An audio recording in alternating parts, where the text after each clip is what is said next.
detail. Forgot to put the record button on. So here we are on the lee side of the boat, approaching what I think might be an oyster farm. That's Sherry laughing at me because I obviously pooched the thing. So as I said before, with the button not pushed, it's 18 degrees here, and look at the flag is just limp now because the boat is slowing down a little bit. And I think, oh yeah, this is where all the kayaking is. Oh, and we're going to just walk around here, and then the boat is just going to hang out. And but hey, what I was saying is that 18 degrees, and on our way out here in the bus, Rennie sent us a message. He's canceled all of his plans, and he's bailing out of here. Oh. So anyhow, yeah, he's canceled all of his plans, and he's heading down to Da Nang because northern Vietnam is too cold for him. But anyhow, it's time for me to get off the boat here and go check out this little floating village of oyster business.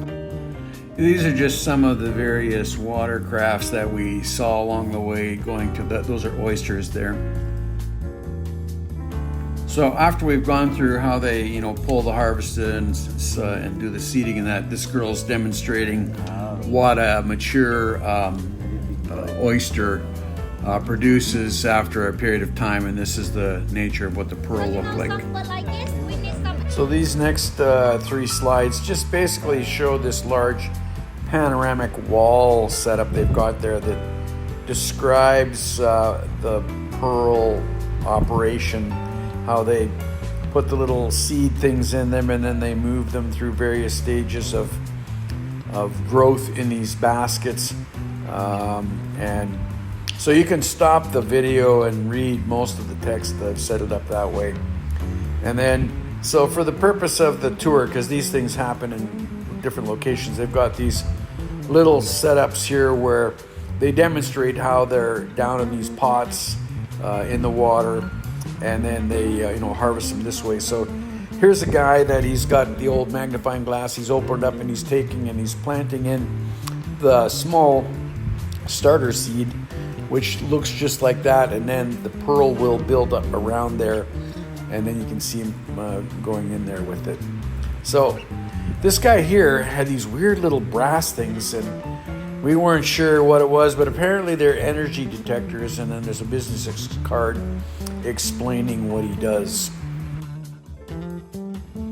So we're now looking at the price of finished pearl products. So the 5 necklaces in this counter are worth over $100,000 Canadian, and then I've put the prices on some of the other pieces as they go by. Overall, I didn't find these mother pearl things too expensive. I think they were in a silver setting, but I'm not really sure. But yeah, there's a lot of money to be spent on pearls, and I wouldn't know a good pearl from a bad pearl. And I'm not sure who drops this kind of coin when you're out touring these things, because I mean, $5,000 for a pearl necklace, you better be on your A game when you're looking at that stuff. But anyhow, we thought we'd show some of the pearls that they harvest and cultivate there, and approximately like 20 fucking K. Woo! That's some serious jewelry. Anyhow, that's what the pearls look like and the kind of dollars they're talking about when you want to buy some of them.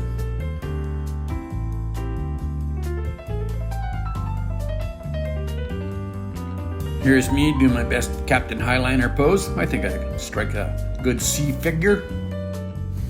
This is our new friend from Indonesia called Indah, one of the few that was brave enough to go out there, and she's with Tom Cruise in her kayak. I don't know what it is, but for some reason people from India like to get pictures of me, and how can I say no? I'm not 100% positive, but looking at this,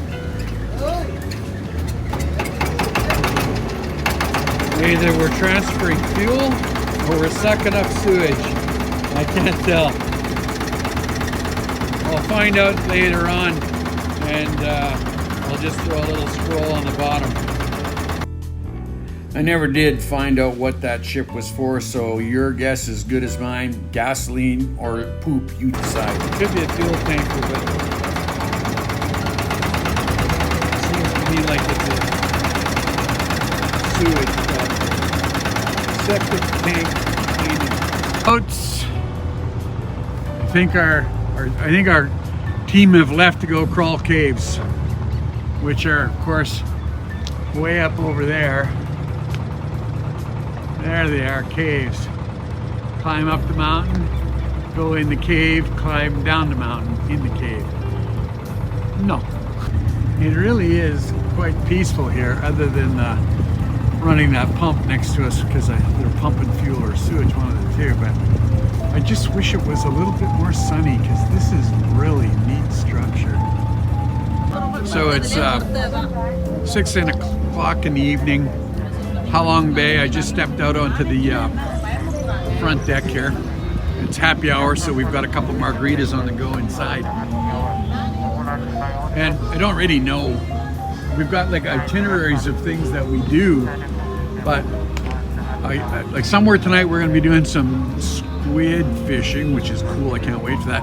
But it looks like most of these boats are just going to anchor here. Now, I don't know if we move around at night, if this thing goes from one place to another, or if we just chill here and then we move on to someplace. But another thing that's happening is in the morning, some of these guys are heading back. We're 2 nights on this boat, so I'm not really sure. But hey, look at that beach thing, looks pretty cool. But the weather is just absolutely yucky. Like it's yucky. But the service and the treatment on the ship have been pretty good, so we're quite happy about that. I'm gonna zoom in on that island. Looks like a bar looking for people to come and drink. And that looks like something fairly big and whatever back there. So it's 10 after 8. We've just finished eating dinner, which was amazing. Like, holy crap, was that food ever good? But look at all these boats out here. I think we're basically all anchored. Now, I don't know if we move in the night or not, but it sounds like they're gearing up to do some karaoke. And then, so the ship was 90% occupancy for people from India, and so when the karaoke time came around, the Indians didn't really karaoke as much as they like to do their dance steps and dance maneuvers. So that's what karaoke looked like that night. And then squid fishing is going to happen at the main deck, the lower deck, and then yeah, but man, we're running out of steam because it's been an early day, lots of fresh air, and we're full from supper. So this is Inda, and hats off to her for the steadfast attitude regarding squid fishing. As it was, she was the only one that caught a squid that night. I tried it for about 15-20 minutes, and there was nothing to be had. The guy said they caught about 15 the night before, but yeah, that was it. She caught the one and only, and then the second night, yeah, I was just too beat and didn't want to bother. I think it was a cooler night, but that's what the squid fishing looks like. And I was kind of bummed that I didn't catch any, but hey, I gave it the college try, and I got no complaints about that. So there's our craft. We're leaving it. There's Sherry. We're heading to different boats. I think we're going to go in some kind of a bamboo thing. We're going to go explore a cave that we have the boat through or something. And another one that we're going to walk around in. And I think we're being transferred to a different kind of a boat. I got to be honest, it's kind of a drizzly day. I'm not sure if it's just going to be yucky or what, because it's cold, wet. The area is cool, but yeah, my enthusiasm is not all that high. Okay, so we've just transferred over to the day boat, which is nicer than the boat that we were on just a second ago, because it was fairly open and it was drizzly. And this one has got windows all the way around, and it's got a bunch of pretty sorry looking people in here because it's fucking cold outside. But apparently we're going to spend the better part of the day on this craft. It's about what, 8:30? About 8:30, and we're going to tour around Halong Bay according to the guy that we just talked to. And we'll be back here somewhere around 3 o'clock. So we're gonna have lunch on this, and I'm gonna spin the thing around just so you can get it, but there's more people joining up on this boat. So just let me switch the camera around. This is what it looks like on the inside. See, there's Sherry. Pretty well tanned actually when I'm looking at her through this lens. And we got these nice tables. This is our poncho, our rain poncho. And you can see right now Sherry's got a blanket on, and there's a nice towel that our other boat gave us to wrap our legs, because it's just above freezing out here. And yeah, as for my last complaint about it, Sherry just checked the weather at home. It's -9 and blowing snow. So I guess we don't have a lot of room to complain at 13 degrees and rain. 14. Oh. Having a heat wave. Having a heat wave. It's up to 14 now. Oh, look at it. It's actually looking brighter out there. Whoa. And it's raining in Da Nang where Rennie. Oh, and it's raining in Da Nang where Rennie escaped to, because he gave us the old, oh, I'm in Da Nang and it's warm here and I don't have to wear my jacket, and it sucks to be you guys. But now he's got rain. Warm rain, Rennie. Warm rain. These are the ponchos that our guys gave us getting off our main ship, because chances are we're going to need them. And there's the gal, she's distributing blankets to everybody so that hypothermia doesn't take us out. So this is what it's been reduced to. I have to have the babushka on because it's cool. I mean, it's got windows and stuff, but the breeze is blowing through here. So we're on our way back to the oyster farm that we visited yesterday, and didn't spend any money on it. I'm not sure if I'll use this piece of footage. We were looking at oyster necklaces in there at $21,000 per necklace in the cabinet. And they had one cabinet that had 5 of them. I took a picture. So I asked if we could get a coffee, and Can you write out donate? and look at what was delivered. We got some Vietnamese coffee going on here. How cool is that? I have these very same things at home. Okay. Cold, but not raining. We're out in the elements again. We're going into some cave. I should probably pay attention here. I'll swing the camera around, but we're in this, they call it a bamboo boat. It looks more like fiberglass and hardwood, but anyhow, I'll show you what it looks like. Here we go. Here's Sherry hanging on for dear life.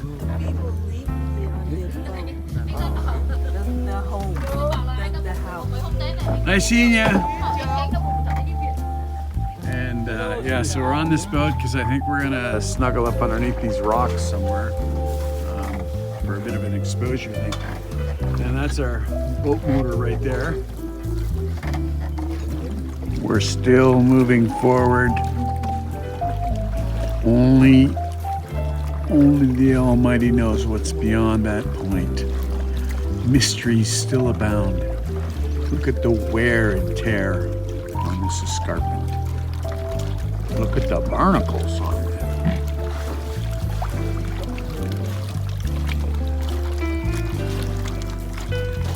The red sign there says, watch your head. I don't know what it says. Ooh, I think we're heading for over there. Looks like it might be one of those get down and duck moments.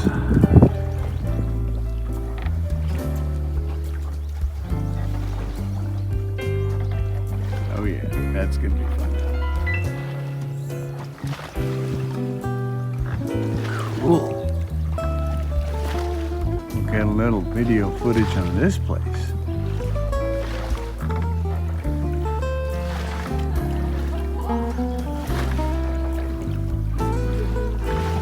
Yeah.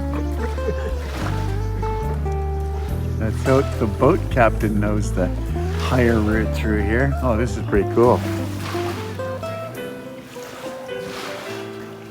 Oh yeah, that's awesome. Geez, it looked way smaller from out there.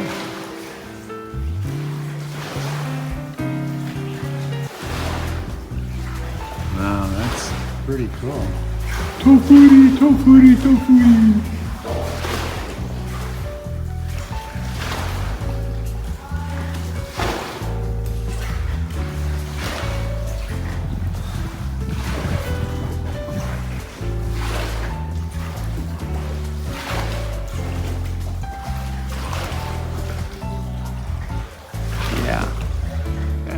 pretty neat.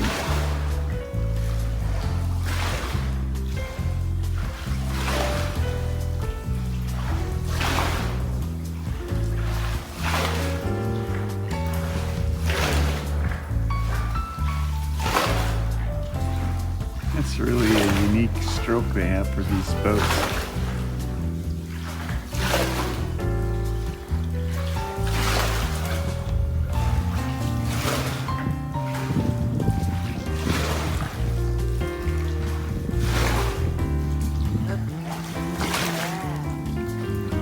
Wow. That's something to behold.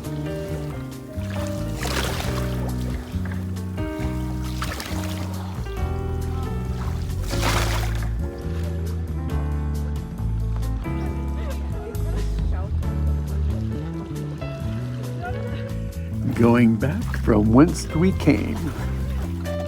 And just as a point of information, apparently the water was only 6 meters deep in the pool back there. And surprisingly, it's actually fairly warm. I wouldn't swim in it because I'm freezing, but it's warmer than I thought it was going to be. Ooh, a new cave.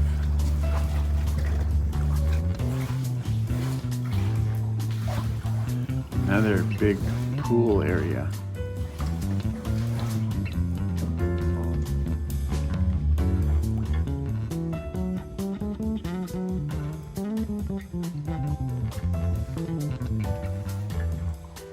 Wow. It's like tonsils.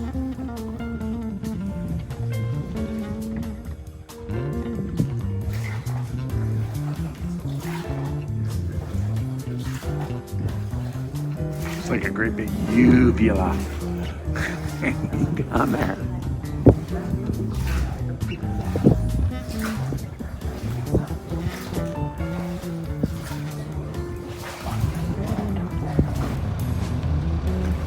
Apparently, right around that point, the scenery is going to be spectacular. So let us wait and see. So yeah, I'm not sure if I would have used spectacular. I mean, it was kind of neat, and I mean the outcroppings all look pretty good. But anyhow, and then yeah, here's some more oyster farming and just some of the local fishermen out applying their trade. And again, more of the outcroppings. Like I said, some pretty pictures, caves, places like that. That's called Frog Rock, so I thought I'd snap a shot of that. More local fishermen. I coined the phrase Face Mountain for this one because it looks like a face.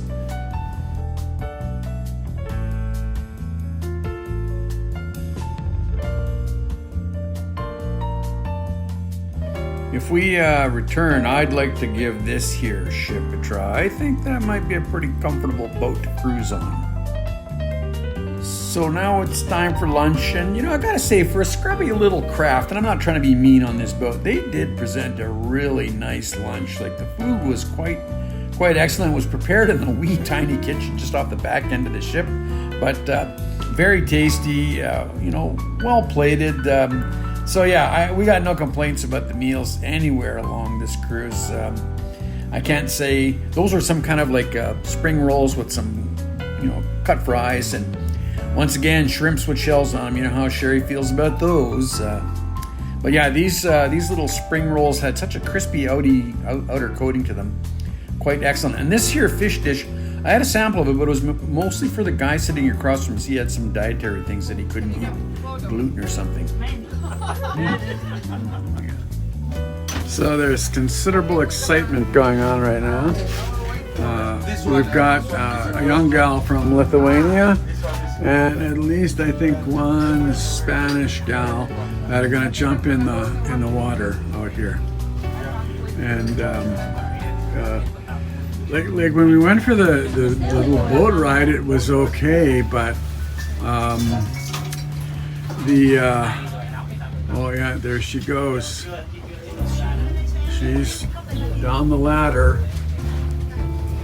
And water didn't feel bad on our hand. It actually surprised us how warm it was. But Eva, te estás cambiando. when she gets out, it's going to be It's cold. nice. So there it is, proof. Lithuanian in the water. Then we Okay.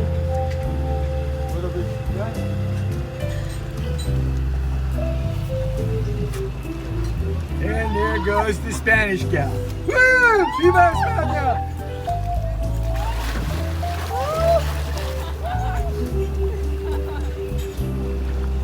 Crazy. That's what I'm saying.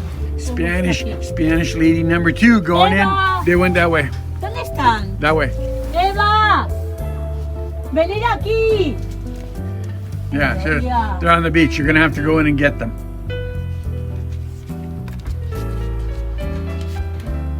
Okay, now she's going in. Here we go. The moment. Spain has all been waiting for this.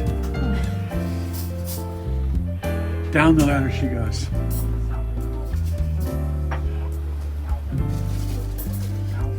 Woo! ¡Qué frío! ¿Dónde estáis, Eva? Ah, it's cold. No, they said it was warm. It's very cold. Yeah. I need time. I don't see her. ¿Dónde está? Que yo solo aquí no me meto, ni de coña. ¡Está helada! ¡Está helada! No, yo me voy a meter, pero está helada. Come. ¡Oh, my God! No way back. No, pero esperarme. There you go. Ah, now you got freedom. Okay. Oh. So, for the life of me, I cannot recall where this footage came from. I don't recall being elevated where we could look over the bay. Maybe one of the guests that crawled up to the cave gave it to us, but I can't remember. But it looks neat. So, our last night on Halong Bay. It wasn't too bad of a day. We're really tired though, just from moving around and doing different things and being cold. It is uncomfortably cold. But here's all the boats anchored for the night. We're just wrapping up dinner inside, and I thought I'd come out here and take a quick pan of all the boats. I don't think I'm even going to bother trying to do any squid fishing tonight, mostly because I'm just cold and tired. But we had a great time. This is such a gorgeous place. I don't want to come off like a crying baby about the whole thing, but it is really pretty here.